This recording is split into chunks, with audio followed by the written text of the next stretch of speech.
guys,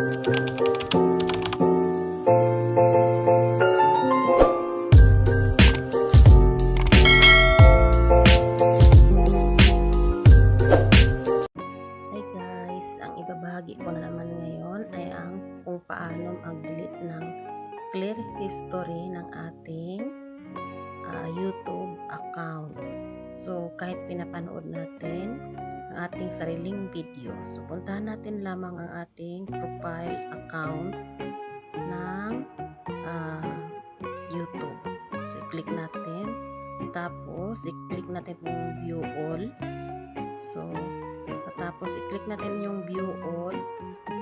So, ayan na.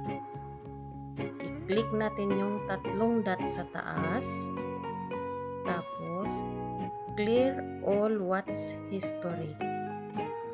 Tapos, yan na po siya. Clear watch history. Yan po, i-click natin. So, ayan, wala na. So, labas tayo. Balikan natin. Punta na naman tayo sa ating profile. So, pagkatapos sa profile, ayan na, wala na. So, don't forget to like and subscribe para pag may bago akong upload, manonotify po kayo sa aking video. So, that's all. Thanks for watching.